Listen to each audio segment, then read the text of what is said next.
According to a new report, Britney Spears has issued a cease and desist letter to her sister Jamie Lynn over this new book called Things I Should Have Said. Britney is claiming that she will even sue her own sister if she continues to make derogatory statements about her while pushing this new book.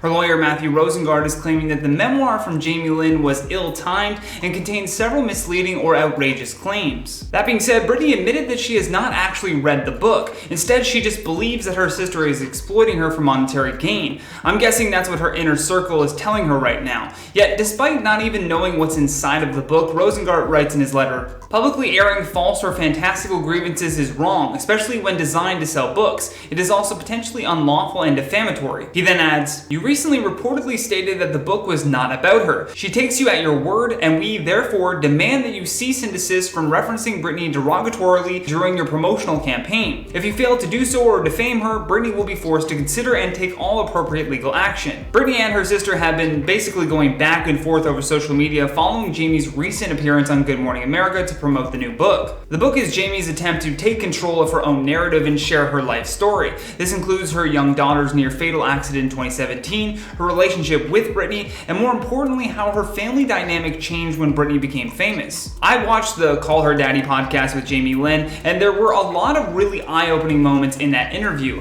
Her father was essentially never around, yet whenever something needed to be done, he was the only one who could make the decisions. She recounts begging her mother to stand up for her, but she never did. She would just call Jamie and he would make the final decision on what the Spears family was going to do. However, when Britney started to make more money as an entertainer, Jamie Lynn claimed that Britney actually told her mom that she would buy her a house if she got a divorce, and she did just that. Except despite the divorce, Jamie still kept coming around. Now imagine being a kid and seeing your big sister bribing your mother with a house so that she'll leave your father.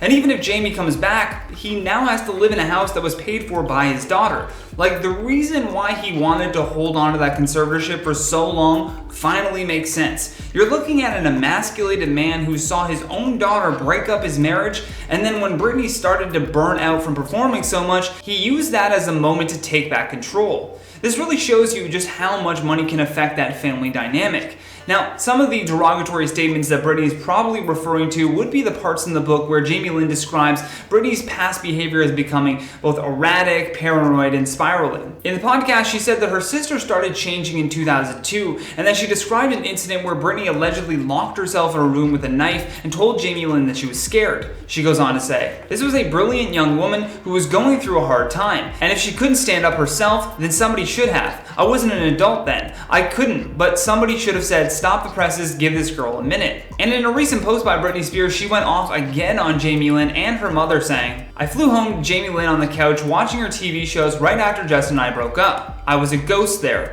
I had worked my whole life and I didn't know how to be served by mama. Sit there and get served the chocolate milkshakes with the perfectly crushed ice with a secretly chunky sugar. Meanwhile, Jamie Lynn is 12. She indulges with the TV for hours, then goes to lay out on a raft at the pool. I'm in shock because this was never my life. Justin's family was all I knew for many years. Things were different now, and Jamie Lynn had a new Nickelodeon show. All I remember saying was, damn, how the hell does a 12-year-old land a Nickelodeon show? Well, I never got my iced chocolate drink. I mean, yeah, I'm grown up, right? But then maybe I might need a little support. It was a People magazine cover. The people show up, and as Jamie Lynn says, I was scared. F yeah. My mama was on pain medication and could barely hold a conversation in the house because her and my dad split and she was more messed up than anything. I remember her sitting on the floor in a conversation and she never got up. And I'm sorry, Jamie Lynn, I wasn't strong enough to do what should have been done. Slapped you and mama right across your effing faces. Yes, because nothing fixes your problems quite like hitting a 12-year-old.